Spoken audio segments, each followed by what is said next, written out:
창세기에 보면 야곱의 일가가 애굽으로 이주를 하게 됩니다. 애굽의 총리가 된 요셉은 그 사실을 바로 왕에게 알렸고 야곱은 그의 형제 5명과 함께 바로를 만나게 됩니다.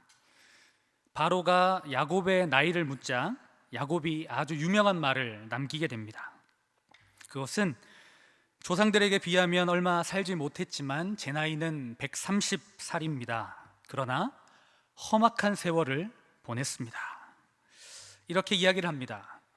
왜 제가 이 창세기의 이야기를 가지고 이 설교를 시작하는지 궁금하십니까? 조금 지나긴 했지만 저는 올 여름에 있었던 이야기를 함께 나누고 싶어서입니다.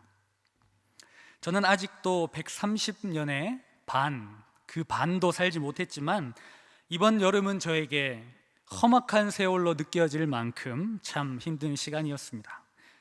작년에 갔던 여름 수련회 장소가 조금 불편함이 있었기 때문에 이번 여름은 예년과 다르게 좋고 쾌적한 장소에서 수련회를 가지기로 결정을 하였습니다. 시설 걱정 없이 온전히 하나님의 말씀에 집중할 수 있는 역대급으로 가장 좋은 장소로 수련회를 가기로 결정했습니다. 기업들의 연수원으로 사용되는 그곳은 매년 수련회를 정기적으로 하는 팀들이 많이 있었기 때문에 과연 이번에 우리가 원하는 시간과 시간에 그것을 할 수 있을까, 그곳에서 수련회를 할 수 있을까 염려와 걱정을 하였습니다. 그런데 하나님의 은혜로 순적하게 일이 진행됐고 우리는 우리가 원하는 날짜에 수련회를 진행할 수 있게 되었습니다. 지금 돌아보면 마치 하나님의 명령에 불순종하여 다시스로 가려 했던 요나가 욥바항에서 때마침 배를 타고 이것이 하나님의 뜻이구나 하며 다시스로 갔던 것처럼 그렇게 순적하게 일이 진행된 것처럼 보였습니다. 여러분들도 아시겠지만 이번 여름은 유난히도 더웠습니다. 그래서인지 우리가 한 번도 생각해 보지 못한 일들이 벌어졌습니다. 그것은 수련회를 은혜롭게 잘 마치고 저는 불과 일주일도 채 남지 않는 러시아 비전 트립을 준비하고 있는 그때 많은 아이들에게서 배가 아프다는 소식이 전해지기 시작했습니다. 처음에는 조금 민감한 아이들이 배가 아프겠거니 하고 생각을 했는데 한 반의 절반 이상이 장염 증상으로 고생하고 있다라는 그런 보고를 받기 시작합니다. 그러면서 점점 숫자가 늘어나기 시작했습니다. 그리고 그 아이들이 병원으로 가고 있다라는 소식을 들었습니다. 어떤 아이들은 부모님과 함께 휴가를 가였는데 그 휴가 장소에서 아파서 병원에 입원했다라는 그런 소식을 들으니 더 마음이 힘들었습니다. 나중에 보건소 직원들에게 들은 사실이지만 같은 장소에 가서 2명 이상만 같은 증상을 경험하게 되면 그것은 집단 감염으로 취급한다고 합니다. 제 핸드폰이 그렇게 불이 나게 많은 연락이 온 것은 아마 태어나서 처음인 것 같습니다. 그렇게 점점 장염 증상으로 고통을 호소하는 아이들이 늘어났고 입원 환자들이 생겨나기 시작했습니다.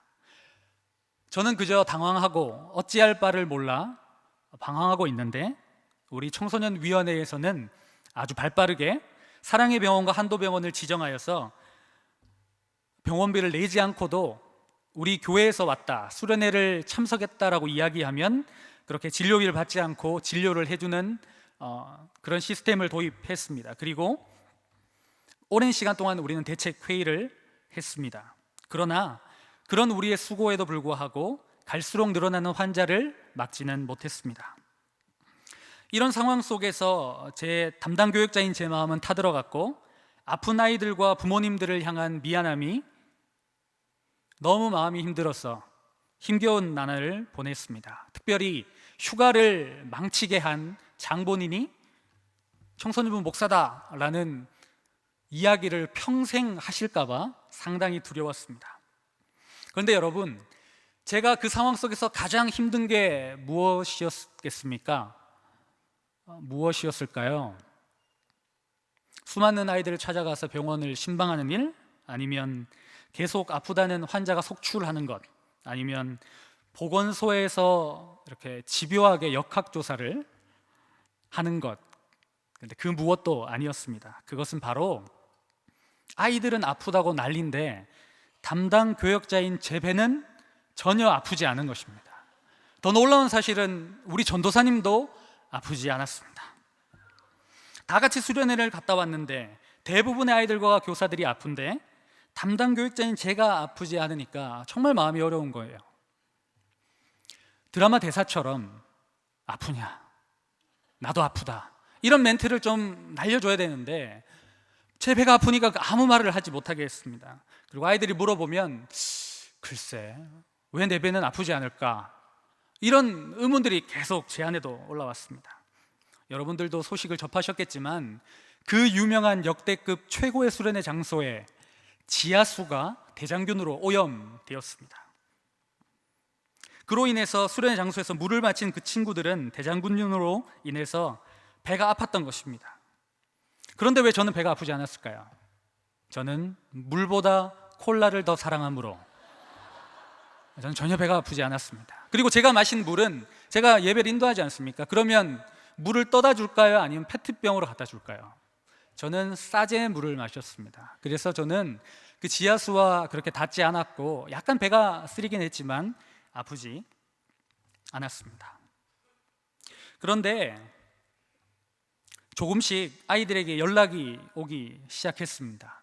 어떤 연락이었냐면 목사님은 괜찮으세요? 라는 문자가 오기 시작했습니다. 이제 아이들이 조금 약간 여유가 생겼는지 병원에 입원하고 또 어떤 아이들은 수액을 맞고 조금 괜찮아진 후에 목사님 어떠세요? 괜찮으십니까? 목사님은 아프면 안 돼요. 목사님이라도 아프지 않아서 참 다행입니다. 이런 연락들이 오기 시작했습니다. 제가 한두 명이면 이렇게 설교에 얘기하지 않지만 많은 친구들이 그렇게 이야기했습니다. 저는 그때 깨달은 것이 한 가지 있습니다. 사람을 살리는 것, 사람이 다시 일어날 수 있는 힘을 얻는 것은 여러분 우리가 영화에서 보면 사람이 빌딩에서 떨어집니다. 그리고 슈퍼히어로가 거세게 날아가서 그 사람을 잡고 안전한 곳으로 인도합니다. 그런데 그것은 판타지입니다. 사람을 살리는 것은 누군가의 진심 어린 한마디입니다. 우리 아이들이 저에게 해주었던 그 말, 목사님은 괜찮아야 합니다 라는 그 진심 속에 저는 하나님을 보았습니다. 그리고 그 말 속에 말을 들으면서 제 마음속에 한 가지 메시지가 떠올랐는데 그 메시지는 무엇이었냐면 나는 누군가에게 사랑받고 있는 존귀한 사람이라는 사실이었습니다. 이것은 다시 쓰러져 있던 저를 일어서게 했고 다시 사명의 자리로 나아갈 수 있게 한 큰 힘이었습니다. 많은 사람들이 자신의 자리에 주저앉아 있습니다. 그들이 돈이 없어서, 능력이 없어서, 스펙이 없어서 낙심해 있는 것이 아닙니다. 하나님의 사랑을 보여줄 한 사람, 진심 어린 위로와 격려를 해줄 수 있는 한 사람이 없어서입니다. 저는 우리 아이들을 통해서 이것이 서로 사랑하는 것이구나 라는 것을 깨닫게 되었습니다. 이것이 정말 하나님의 나라이구나 라는 것을 깨달았습니다. 사랑하는 여러분, 우리는 하나님을 볼 수 없습니다. 요한 1서 4장 12절에는 이런 말씀이 기록되어 있습니다. 한번 같이 읽어볼까요? 어느 때나 하나님을 본 사람이 없을 때. 여러분, 우리는 하나님을 볼 수 없습니다. 우리가 하나님이 살아계십니다 라고 고백하는 것은 우리의 믿음의 고백이지, 우리 인간의 몸을 입고 온 그 하나님, 그 예수님은 이미 승천하셨습니다. 지금 우리는 다시 오실 그 예수님을 기다리는 시기를 살아가고 있습니다. 그래서 많은 사람들이 이야기하죠. 하나님을 보여주십시오. 하나님을 나타내 보여주십시오. 그러면 내가 주님을 믿겠습니다. 여러분, 우리는 이 땅에 보이지 않는 하나님을 어떻게 이 땅에 나타내며 보이며 살아갈 수 있을까요? 저는 오늘 말씀에 정답이 있다고 생각합니다. 그 말씀은 요한복음 우리가 읽었던 13장 34절 35절 말씀입니다. 우리 같이 한번 읽어보겠습니다. 시작. 새 계명을 너희에게 주노니 서로 사랑하라. 내가 너희를 사랑한 것 같이 너희도 서로 사랑하라. 너희가 서로 사랑하면 이로써 모든 사람이 너희가 내 제자인 줄 알리라. 아멘. 우리가 사랑할 때 세상은 우리를 통해 우리 안에 계신 하나님을 보는 것입니다. 세상에는 참된 사랑이 없습니다. 그래서 사람들을 사랑에 굶주려 있습니다. 우리가 서로 사랑함으로 우리 안에 계시는 하나님을 세상에 나타낼 사명을 받은 사람임을 우리는 기억해야 합니다. 이번 여름 수련의 주제를 아이유라고 정했습니다. 아이유는 아시는 것처럼 가수 이름입니다. 중의적인 의미를 부여했습니다. I, 나는 you, 너. 나는 너, 너는 나. 그리고 말씀도 내 이웃을 내 몸과 같이 사랑하라 라는 말씀으로 수련회를 열었습니다. 내가 나를 사랑하지 못하면 남을 사랑할 수 없고, 남을 사랑하지 않는다는 것은 나를 사랑하지 않는 것이며 하나님을 사랑하지 않는 것이라는 생각이 들었습니다. 아이들이 입원해 있는 병원을 신방하면서 느낀 것이 있습니다. 하나님께서 우리 수련회의 주제를 삶으로 실천할 수 있는 기회를 주셨구나라는 생각이 들었습니다.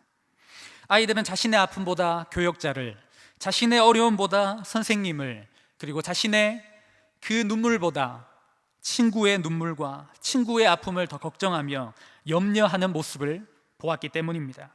그때 그들 마음속에는 세상이 줄 수 없는 그런 교육이, 그런 메시지가 들렸을 것입니다. 아, 이것이 바로 하나님의 사랑이구나, 사랑이 여기 있구나, 이것을 그들은 깨닫게 되었습니다.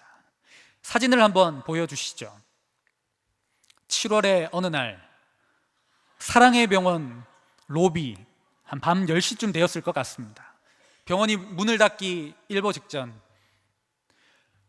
동일하게 팔에 무엇인가를 하나 단 친구들, 어디서 왔니 물어보면 안산제일교회 청소년부입니다 라고 담대하게 말했던 그들이 모여 있습니다. 저는 이곳에서 여름 수련회 3차 저녁 집회를 열었습니다.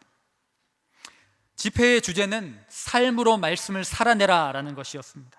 화려한 조명과 음향, 세션, 설교자가 필요 없었습니다. 단지 그저 우리가 살아가고 있는 그 삶의 자리면 충분했습니다. 그 안에서 우리가 사랑하고 우리가 그 안에서 서로 용납하고 마음을 나누는 것, 그것만이면 충분했습니다. 그것도 몸이 아파서 병원에 입원해 있는 환자, 돌봄을 받아야 될 아이들이 서로 돌보는 그 모습 속에 그곳은 절망의 자리가 아닌 하나님의 나라, 천국이었습니다. 우리가 사랑할 때 놀라운 능력이 나타납니다. 우리가 사랑할 때 세상은 우리를 통해 하나님을 보는 것입니다. 사람들은 사랑을 찾고 있습니다. 기다리고 있습니다. 사랑하는 여러분, 우리가 살아가는 이 세상에는 멀쩡해 보이지만 해결되지 않는 문제와 짐을 가지고 무거운 마음으로 가지고 살아가는 사람들이 얼마나 많은지 모르겠습니다. 우리는 그들에게 우리의 손을 내밀어야 합니다. 최근에 저희 부서에서는 오픈 채팅이라는 것을 시작했습니다. 여러분들 핸드폰에 깔려있는 그 노란색 깨톡 앱에 보시면 오픈 채팅이라는 게 있습니다. 거기서는 거기 들어가서 접속을 하셔서 안산제일교회 청소년부를 치시면 저와 개인적으로 익명으로 상담할 수 있는 톡창이 열리게 됩니다. 그리고 그곳에서 자신의 비밀 이야기를 하는 친구들과 저는 대화를 나누고 그들을 위해서 기도합니다. 한 친구가 이런 내용의 글을 남겼습니다. 목사님, 제가 1년 넘게 기도를 했는데 하나님이 제 기도를 들어주시지 않는 것 같습니다. 알고 봤더니 그 친구는 1년 동안 환청과 환각에 사로잡혀서 밖에 나가는 게 두려워서 힘들어하는 친구였습니다. 그래서 목사님, 정말 죄송한데 제가 교회를 나가지 못하는 이유는 교회를 나가기 싫어서가 아니라 기운이 없어서입니다. 나가면 불안하니까 제가 갈 수가 없었습니다. 죄송합니다. 이런 이야기를 했습니다. 그리고 그 다음에 한 이야기가 제 마음을 너무나 아프게 했습니다. 목사님, 그런데 제가 꼭 가야 되는 데가 있어요. 거기는 바로 학원입니다.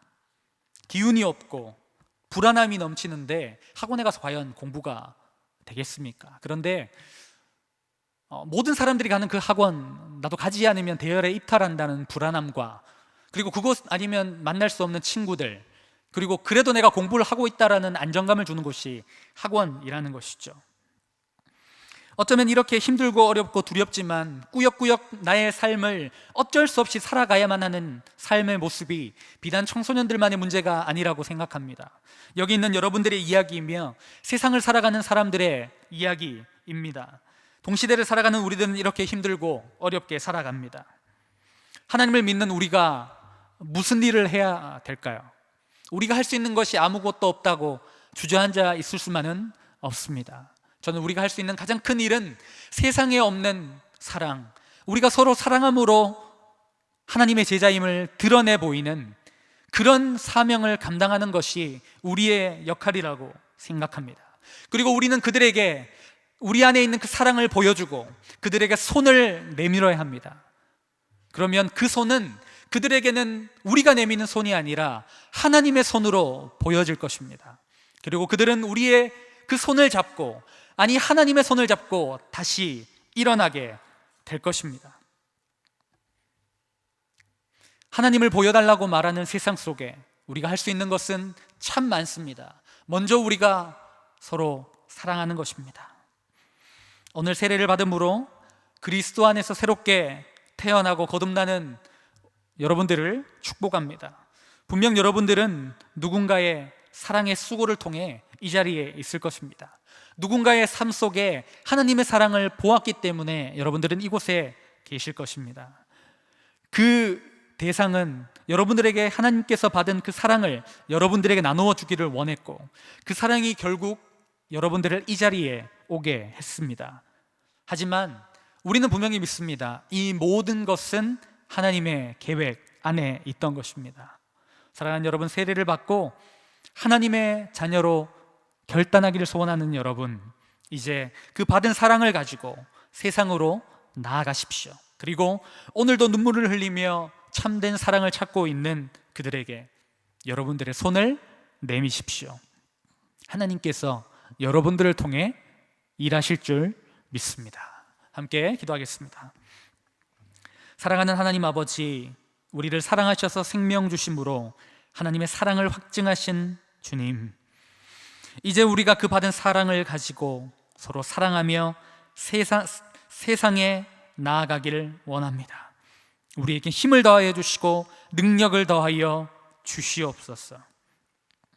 우리 안산제일 성도들이 서로 사랑하기에 힘쓰는 공동체 되기를 원합니다. 하나님을 사랑하고 이웃을 사랑함으로 하나님의 살아계심을 나타내는 공동체 되게 하여 주시옵소서. 오늘 세례를 받는 귀한 성도님들, 하나님 안에서 새로 태어나 주님 주신 사명을 감당하며 평생 주의 뜻을 살아가는 귀한 주님의 종들 될 수 있도록 인도하여 주시옵소서.